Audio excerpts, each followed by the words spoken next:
Let's jump straight to the first question. Will there be a full-scale war in West Asia in 2024? It is just day one of the new year and the signs are pointing at something dangerous. Iran's warship has entered the Red Sea. We are looking at the possibility of the US and the UK joining the war in West Asia. I will start by telling you what happened over the weekend. The Houthi fighters came face to face with the US forces. It happened in the Red Sea. On Sunday, Houthi fighters attacked a Singapore-flagged commercial vessel. The Houthis were trying to board this ship. The security on board the vessel was trying to fight the Houthis. And that's when the US forces patrolling the Red Sea arrived on scene. These were helicopters from the USS Eisenhower carrier group. The Houthi fighters reportedly opened fire at the choppers.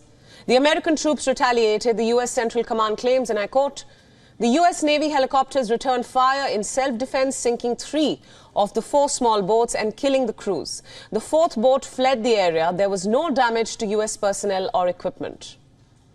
What about the Houthis?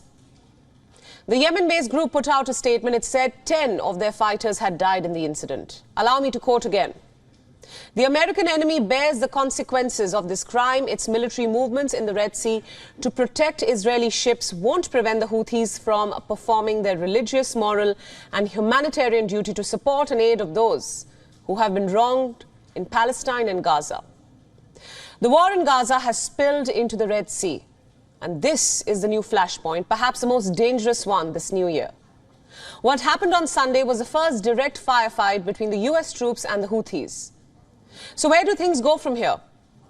Towards something more dangerous. Reports say Allied forces are preparing for an attack on the Houthis. The British and American troops are working on a plan. At least one more European country could be joining in. The British Defence Secretary, Grant Shapps, shared some details in his article in The Telegraph. He said, and I quote, "The Houthis should be under no misunderstanding. We are committed to holding malign actors accountable for unlawful seizures and attacks." Reports say the UK and the US are expected to issue a verbal final warning to the Houthis. The statement obviously will ask for the Houthis to stand down in the Red Sea. And this could come any time now. Chances are the attacks won't stop. Houthis have vowed to continue fighting alongside Hamas. So what's part 2 of the plan? Reports say the UK may send a warship, the HMS Lancaster, to the Gulf region. This warship is equipped with the Sea Scepter missile system. It can fire 3 times the speed of sound, and it is designed to protect an area of more than 800 square kilometers. The Sea Scepter can also attack fast-moving boats, you know, the kind that the Houthi fighters are using. British media is reporting that the HMS Lancaster has been on standby to assist another British warship, the HMS Diamond, in the Red Sea. Previously, the HMS Diamond did manage to shoot down a Houthi drone, but things seem to be getting out of hand now. What happened this Sunday was the 23rd instance of a Houthi attack on international ships in the Red Sea. The United States is losing its patience. The US is already leading a multinational naval task force in the Red Sea. We told you about it. I'm referring to Operation Prosperity Guardian.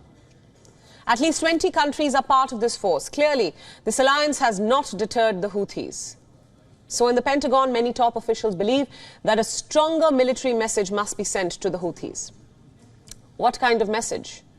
We are told there is a detailed plan in place. It involves striking missile and drone bases in Yemen. Also, facilities that house the small boats that Houthis are using for the Red Sea attacks.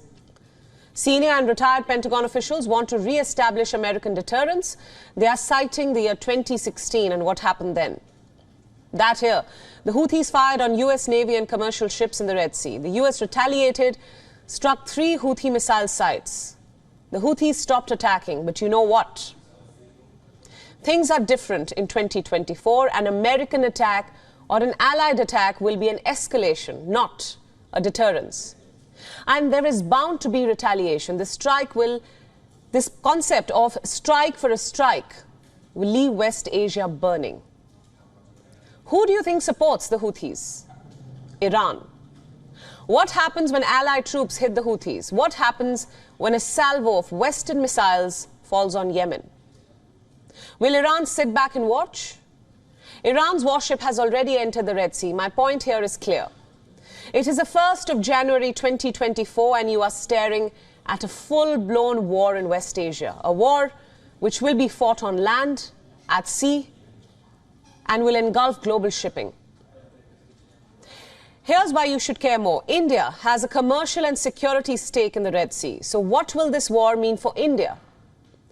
India has one of the world's strongest navies. The recent global naval powers ranking puts Indian Navy 7th from top.